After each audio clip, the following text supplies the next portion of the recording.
नमस्कार। आज हम भारतीय राजनीति के एक ऐसे मुद्दे पर थोड़ी गहराई से बात करने वाले हैं जिसने हाल में काफी हलचल मचाई है। जी।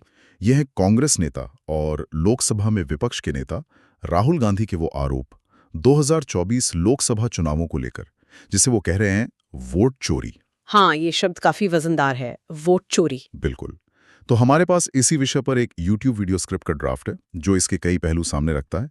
तो आज का मकसद है कि इन दावों को थोड़ा खोलें, समझें। हाँ, कि असल में आरोप क्या है। हाँ, क्या विशिष्ट आरोप हैं, कौन सी संस्थाएं इसमें शामिल बताई जा रही हैं, चुनाव आयोग, बीजेपी, और फिर जो राजनीतिक प्रतिक्रियाएं आईं उनका भी विश्लेषण करें। तो चलिए शुरू करते हैं। निश्चित रूप से। और देखिए, ये विषय महत्वपूर्ण इसलिए है क्योंकि किसी भी लोकतंत्र में चुनावी प्रक्रिया की निष्पक्षता पर सवाल उठना, ये अपने आप में एक बहुत बड़ी बात होती है। सही कहा। ये सीधे सीधे मतदाता के भरोसे से जुड़ा है, लोकतांत्रिक नींव से। इसलिए इन आरोपों को समझना बहुत जरूरी है। तो सबसे पहले ये मूल आरोप है क्या? राहुल गांधी का मुख्य दावा, जैसा आपने कहा, है कि 2024 के लोकसभा चुनाव में बड़े पैमाने पर गड़बड़ी हुई। हाँ। और वो इसे नाम दे रहे हैं वोट चोरी। हाँ। ये कोई हल्का फुल्का आरोप तो है नहीं। उन्होंने कुछ, क्या कहते हैं, उदाहरण भी दिए हैं। हाँ, बिल्कुल। उन्होंने खास तौर पर 2 राज्यों का जिक्र किया है जो ध्यान खींचता है। एक तो बिहार। अच्छा। वहां उनका आरोप है कि करीब 65 लाख वोटरों के नाम सूची से हटा दिए गए। 65 लाख। 65 लाख, ये तो बहुत बड़ी संख्या है। हाँ, बहुत बड़ी। और दूसरी तरफ वो महाराष्ट्र का उदाहरण देते हैं। महाराष्ट्र में क्या? वहां कहते हैं कि 1 करोड़ से भी ज्यादा नए मतदाता जोड़ दिए गए। 1 करोड़? तो एक तरफ 65 लाख हटाए, दूसरी तरफ 1 करोड़ जोड़े। जी, यही विरोधाभास वो दिखा रहे हैं। एक जगह इतनी बड़ी कटौती, दूसरी जगह इतनी बड़ी बढ़ोतरी। यही उनके आरोप का एक तरह से मुख्य आधार बनता दिख रहा है। ये आंकड़े तो वाकई चौंकाने वाले हैं। 65 लाख नाम हटना या 1 करोड़ जुड़ना, ये मतलब कोई छोटी मोटी बात नहीं लगती। पर एक सवाल मन में आता है। पूछिए। क्या वोटर लिस्ट में नाम जुड़ना या हटना ये एक सामान्य प्रक्रिया नहीं है? ऐसा तो होता ही रहता है ना? बिल्कुल, ये बहुत अहम सवाल है। देखिए, मतदाता सूची प्रबंधन, जिसे इलेक्टोरल रोल मैनेजमेंट कहते हैं, ये तो एक लगातार चलने वाली प्रक्रिया है। हाँ। लोग 18 साल के होते हैं, नए वोटर बनते हैं, लोग एक शहर से दूसरे शहर जाते हैं, दुर्भाग्यवश कुछ लोगों का निधन होता है। इन सब वजहों से नाम जुड़ते भी हैं, हटते भी हैं। ये सामान्य है। तो फिर गड़बड़ कहाँ है? चुनौती तब आती है, या कहें कि सवाल तब उठता है, जब ये प्रक्रिया असामान्य रूप से तेज हो या उसमें कोई खास पैटर्न दिखे, जैसा कि इन दावों में इशारा किया जा रहा है। अच्छा। मतलब 65 लाख नाम हटना या 1 करोड़ जुड़ना, अगर ये आंकड़े सही हैं, तो ये सामान्य प्रक्रिया की जो सीमा है उससे शायद बाहर लगते हैं और सवाल खड़ा करते हैं कि क्या ये सिर्फ रूटीन अपडेशन था या कुछ और। यहीं पर आरोपों की गंभीरता बढ़ जाती है। और लगता है मामला सिर्फ इन आंकड़ों या वोटर लिस्ट तक ही नहीं रुका है। राहुल गांधी ने तो दायरा और बढ़ाया है। हाँ, बिल्कुल। वो सीधे तौर पर सत्ताधारी पार्टी बीजेपी और भारत के चुनाव आयोग ECI पर मिलीभगत का आरोप लगा रहे हैं। जी, मिलीभगत। और ये कहना कि ये दोनों मिलकर लोकतंत्र को कमजोर कर रहे हैं, ये तो बहुत ही संगीन आरोप है ECI जैसी संस्था पर। हाँ। ये आरोप को एक बिल्कुल अलग स्तर पे ले जाता है। जब आप देश की प्रमुख चुनावी संस्था, जिसकी जिम्मेदारी ही निष्पक्ष चुनाव कराना है, उस पर ही सत्ताधारी दल के साथ मिल जाने का आरोप लगा दें, तो ये लोकतंत्र के स्वास्थ्य पर ही गहरा सवाल है। हाँ। और स्क्रिप्ट में इस बात का भी जिक्र है कि उनका आरोप है कि चुनाव आयुक्तों की जो नियुक्ति प्रक्रिया है, उसमें हाल में जो कानूनी बदलाव हुए, हाँ, वो नियुक्ति वाला मामला, वो भी उठाया उन्होंने। हाँ। जी, कि उन बदलावों ने ECI की स्वतंत्रता को प्रभावित किया है। उनका तर्क क्या है इस पे? मतलब कैसे प्रभावित किया? उनका तर्क ये है कि कानून बदलकर जो नियुक्ति समिति बनी, उसकी संरचना ऐसी कर दी गई है कि इसमें सरकार का पलड़ा भारी हो गया है। अच्छा, कैसे? देखिए, पहले की व्यवस्था में समिति में भारत के मुख्य न्यायाधीश भी होते थे, जिसे एक तरह से बैलेंस फैक्टर माना जाता था। हाँ, याद है। नए कानून में समिति में प्रधानमंत्री हैं, उनके द्वारा नामित एक कैबिनेट मंत्री हैं और लोकसभा में विपक्ष के नेता हैं। तो 2 सरकार के, 1 विपक्ष का। जी, 2 बनाम 1। तो आलोचकों का यही कहना है कि इससे समिति में सरकार का दबदबा बढ़ गया और चुनाव आयुक्तों पर सरकारी प्रभाव की आशंका बढ़ गई। ये जो कानून बदलकर वाला आरोप है वो इसी पृष्ठभूमि से है। तो ये सिर्फ धारणा का सवाल नहीं बल्कि संरचनात्मक बदलाव का आरोप है। हाँ, उनका तर्क यही है कि ये बदलाव संस्था की निष्पक्षता को संरचनात्मक रूप से कमजोर करता है। देखिए, चुनाव आयोग जैसी संस्थाओं की स्वतंत्रता पर ही तो पूरा लोकतांत्रिक ढांचा टिका है। अगर उनकी नियुक्ति पे ही सवाल उठें तो चिंता तो होगी। और ये भी बात है कि ये आरोप कोई एक बार नहीं लगाए गए, राहुल गांधी इन्हें बार बार दोहरा रहे हैं। हाँ, लगातार। अपनी भारत जोड़ो न्याय यात्रा के दौरान भी सुना था और फिर हाल में बिहार की रैली में भी यही बातें कही हैं। जी। वो तो ये भी कह रहे हैं कि अगर असली वोट गिने जाएं, मतलब बिना किसी हेरफेर के, तो बीजेपी को इतनी सीटें नहीं मिलेंगी जितनी मिली हैं। ये तो सीधा चुनाव के नतीजों की वैधता पर ही प्रश्न चिन्ह लगा दिया। बिल्कुल। तो इन आरोपों को लगातार अलग अलग मंचों से दोहराने के पीछे एक साफ राजनीतिक रणनीति भी नजर आती है।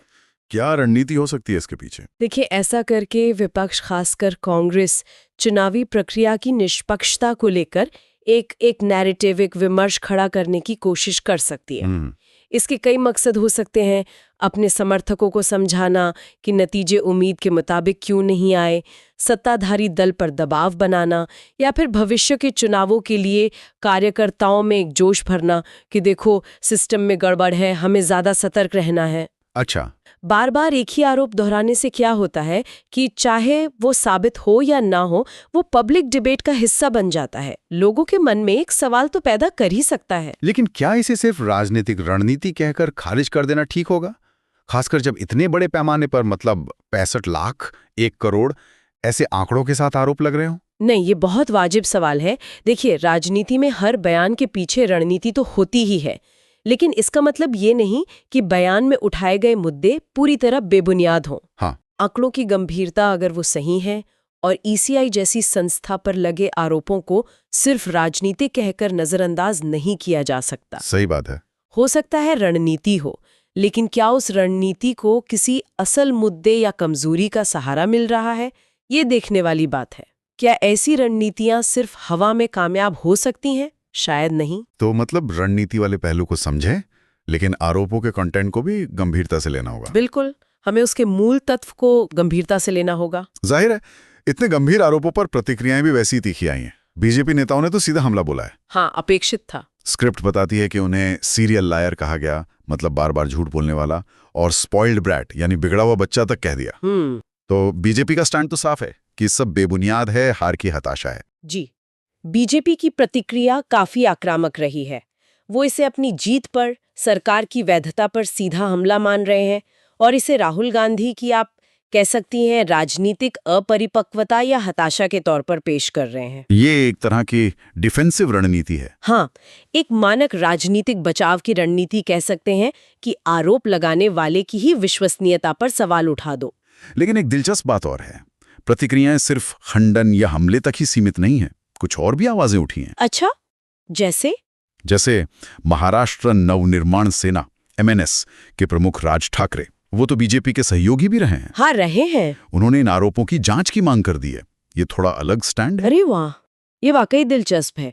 जब बीजेपी के ही किसी सहयोगी दल का नेता, भले ही वो अपनी स्वतंत्र पहचान रखते हो, जांच की मांग करे, तो ये मामले को एक नया एंगल देता है। हाँ, क्या मतलब है इसका? राज ठाकरे की मांग ये दिखाती है कि चुनावी प्रक्रिया की शुचिता का सवाल शायद पार्टी लाइन से ऊपर उठकर भी देखा जा सकता है। अच्छा। उनकी मांग का मतलब ये नहीं कि वो आरोपों को सही मान रहे हैं, अच्छा, बल्कि ये कि आरोपों की गंभीरता को देखते हुए शक को दूर करने के लिए, पारदर्शिता के लिए एक निष्पक्ष जांच जरूरी है। ये उन लोगों की आवाज हो सकती है जो मानते हैं कि लोकतंत्र में भरोसा बनाए रखने के लिए ऐसे सवालों का जवाब सिर्फ राजनीतिक बयानबाजी से नहीं, बल्कि तथ्यात्मक जांच से मिलना चाहिए। बिल्कुल, तथ्यात्मक जांच से। तो ये जो प्रतिक्रियाओं का स्पेक्ट्रम है, एक तरफ तीखा खंडन, दूसरी तरफ जांच की मांग, ये हमारे आज के राजनीतिक माहौल के बारे में क्या कहता है? ये दिखाता है कि ध्रुवीकरण कितना गहरा है।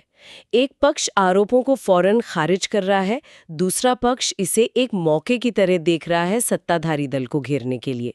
और कुछ आवाजें, जैसे राज ठाकरे की, वो प्रक्रिया की पवित्रता पर जोर दे रही हैं। और जांच की मांग चाहे वो किसी भी इरादे से की गई हो, अपने आप में महत्वपूर्ण है। ये इस सिद्धांत को रेखांकित करती है कि लोकतांत्रिक प्रक्रियाओं पर अगर गंभीर सवाल उठें तो उन्हें गंभीरता से लेना चाहिए। सही बात। ये एक अहम सवाल उठाता है, क्या ऐसे आरोपों का जवाब सिर्फ पॉलिटिकल अरीना में दिया जाना चाहिए या फिर संस्थागत प्रक्रियाओं के जरिए इनकी तह तक जाने की कोशिश होनी चाहिए? बिल्कुल। और हम घूम फिर के वहीं आ जाते हैं जो मूल प्रश्न है, जो स्क्रिप्ट में भी कहीं ना कहीं छिपा है। हाँ। कि क्या ये वाकई वोट चोरी का एक गंभीर मामला है, जैसा राहुल गांधी कह रहे हैं, या ये सिर्फ एक सोची समझी राजनीतिक चाल है, जैसा बीजेपी का आरोप है? सच कहाँ है इन दोनों के बीच? देखिए, इस वक्त बिना किसी स्वतंत्र और विस्तृत जांच के सच क्या है ये कहना तो लगभग नामुमकिन है। हाँ, मुश्किल है। जैसा हमने पहले भी कहा, वोटर लिस्ट में बदलाव होते हैं, लेकिन क्या बिहार और महाराष्ट्र के मामले असामान्य थे? ये बिना डेटा के विश्लेषण के नहीं कह सकते। सही। चुनाव आयोग की भूमिका, नियुक्ति प्रक्रिया का असर, ये सब ऐसे पहलू हैं जिन पर गहन विचार और शायद जांच की जरूरत है। राज ठाकरे की जांच की मांग इसी तरफ इशारा करती है। लेकिन जांच हो या न हो, नतीजे आए या न आए, एक बात तो तय है, जब मुख्य विपक्षी दल और उसके शीर्ष नेता चुनावी प्रक्रिया की बुनियाद पर ही इतने गंभीर सवाल खड़े करते हैं, तो इसका असर मतदाताओं के विश्वास पर पड़ता है, और ये विश्वास ही तो लोकतंत्र की जान है। बिल्कुल। चाहे आरोप अंत में सही साबित हो या गलत, इस तरह की बहसें कहीं ना कहीं सिस्टम पर एक छाया तो डाल ही देती हैं। तो अगर हम आज की पूरी चर्चा को समेटें, हमने राहुल गांधी के इन वोट चोरी वाले विस्फोटक आरोपों को समझने की कोशिश की 2024 चुनावों के संदर्भ में। जी। हमने बिहार और महाराष्ट्र के वो विशिष्ट उदाहरण देखे, चुनाव आयोग और बीजेपी पर जो मिलीभगत और संस्थागत स्वतंत्रता को कमजोर करने के आरोप लगे, उन्हें देखा। हाँ, और नियुक्ति प्रक्रिया वाले पहलू पर भी बात की। हाँ, और फिर इस पर जो अलग अलग राजनीतिक प्रतिक्रियाएं आईं, बीजेपी का कड़ा खंडन और राज ठाकरे जैसे नेताओं की जांच की मांग, उनका भी विश्लेषण किया। हाँ, और ये पूरी चर्चा असल में इस बात पर रोशनी डालती है कि लोकतांत्रिक प्रक्रियाओं में पारदर्शिता कितनी जरूरी है और उन पर जनता का अटूट विश्वास बनाए रखना कितना महत्वपूर्ण है। सही। आरोपों की गंभीरता को देखते हुए उन्हें सिर्फ राजनीतिक बयानबाजी मानकर खारिज कर देना शायद काफी ना हो। एक निष्पक्ष जांच ही सच को सामने ला सकती है और किसी भी शक को दूर कर सकती है, ताकि चुनावी प्रणाली पर भरोसा मजबूत हो। बिल्कुल। और जाते जाते हम अपने श्रोताओं के लिए एक विचार छोड़ जाते हैं, जो आज की चर्चा और स्रोत सामग्री पर ही आधारित है, लेकिन शायद एक कदम आगे सोचने पर मजबूर करे। जी। कि अंतिम जांच के नतीजे चाहे जो भी हों, सार्वजनिक मंच पर देश के प्रमुख राजनीतिक दलों का एक दूसरे पर चुनावी निष्पक्षता को लेकर इतने गंभीर आरोप प्रत्यारोप लगाना, ये लंबे समय में आम मतदाता की लोकतंत्र और चुनावी प्रक्रिया में आस्था को कैसे प्रभावित करता है? ये बहुत महत्वपूर्ण सवाल है। जब नेता खुद ही सिस्टम पर इतने बड़े सवाल उठाते हैं, तो फिर मतदाताओं का वो भरोसा, उसे बनाए रखने के लिए आखिर किन चीजों की जरूरत है? इस पर विचार जरूर